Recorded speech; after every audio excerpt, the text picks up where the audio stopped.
आज trade union की जो बैठकें थी, इसको लेकर क्या रणनीति बनी है, आगे क्या चीज़ें हैं, इसको बताएँ? देखिए, उत्तर प्रदेश में बिजली का निजीकरण जिस प्रकार से किया जा रहा है और घाटे के झूठे आंकड़े देके किया जा रहा है, इससे सभी लोग बहुत चिंतित हैं। और चिंता का विषय मुख्य रूप से यह है कि यह अरबों खरबों रुपए की परिसंपत्तियां जो हैं, ये जनता की परिसंपत्तियां हैं जी, और करोड़ों के मूल निजी हाथों में चली जाएंगी। दूसरी चिंता का विषय यह है लोगों का कि निजी क्षेत्र में जाने के बाद बिजली के दाम बेतहाशा बढ़ेंगे, इसलिए निजीकरण का यह प्रस्ताव अस्वीकार्य है। यह एक स्वर से सबने कहा।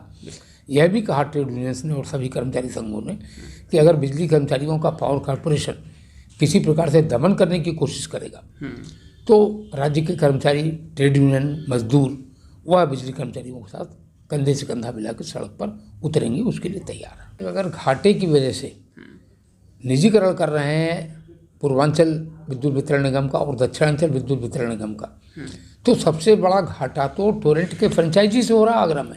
इसलिए हम विरोध कर रहे हैं। इन्होंने पहले कहा मैं उड़ीसा मॉडल के आधार पर पीपीपी मॉडल में जा रहा हूँ। तो जब मैंने उड़ीसा मॉडल का अध्ययन किया तो मैंने देखा वहाँ कनेक्शन का रेट आज 1 किलोवाट का 4,000 रुपये के लगभग है। हमारे उत्तर प्रदेश में 1,200 है। जब मैंने इनका और भी अध्ययन किया आपके महाराष्ट्र का, देखा वहाँ जो बिजली दर है आज की डेट में मैक्सिमम 17 रुपये तक है, हमारे यहाँ तो 6.5 रुपये है।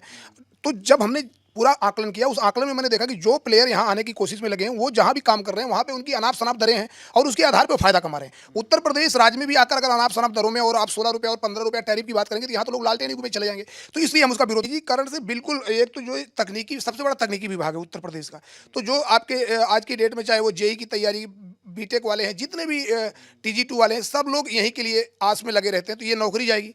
अब दूसरा टैरिफ बढ़ेगी, कनेक्शन का दर बढ़ेगा, कर्मचारी इसलिए आंदोलित है, उनको लग रहा है कि हमारी छटनी हो जाएगी। अगर अब पूरी बात करें दोनों बिजली कंपनियों में लगभग 40,000 संविदा कार्मिक हैं और संविदा कार्मिक बड़ी एक संख्या, बेचारे 10,000 रुपये तनख्वाह पाते हैं, ऊपर से अब उनको दिमाग में ये है कि कल को नौकरी रहेगी कि नहीं रहेगी।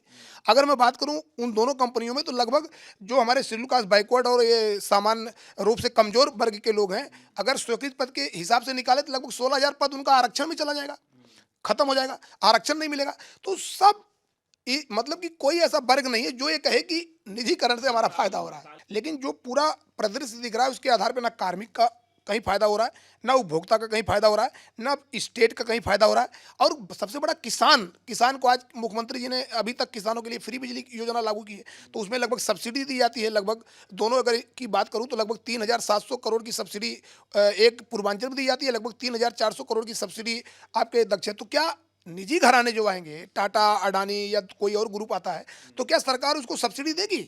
अगर उसको सब्सिडी देगी तो किसानों की फ्री बिजली का क्या हो? तो वो एक माहौल बनाया जा रहा है, केवल माहौल, क्योंकि बेचने के लिए कोई माहौल बना रहेगा। टाटा बिरला, अडानी को कैसे आप दे दोगे? उसके लिए माहौल बनाओगे। तो ये तथाकथित माहौल बनाकर बिजली कंपनियों को औने पौने दाम में पीपीपी मॉडल में देकर उनको बड़ा फायदा कमाने के लिए एक पृष्ठभूमि तैयार की जा रही है। और मुझे पूरा यकीन है कि माननीय मुख्यमंत्री जी इस पृष्ठभूमि को खारिज। तो सब मिला के जो पावर कॉर्पोरेशन की प्रक्रिया है वो पारदर्शी नहीं है और कहीं न कहीं ये निजी घरानों को लाभ देने वाली है।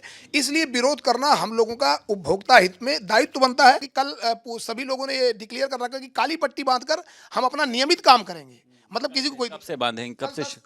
कल 10 मंगलवार को, कल ही से काली पट्टी बांधेंगे लोग।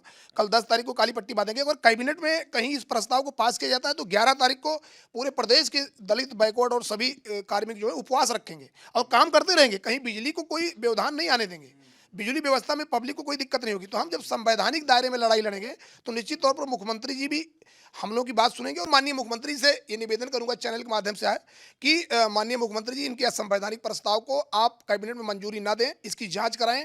निश्चित तौर पर ये ट्रिपल-P मॉडल अगर इसकी जांच कराएंगे तो ये कुछ चुनिंदा निजी घरानों के लिए ये फिक्सिंग मॉडल बनाया गया है और इसकी जब जांच होगी तो बहुत बड़े बड़े ऐसे मामले आएंगे।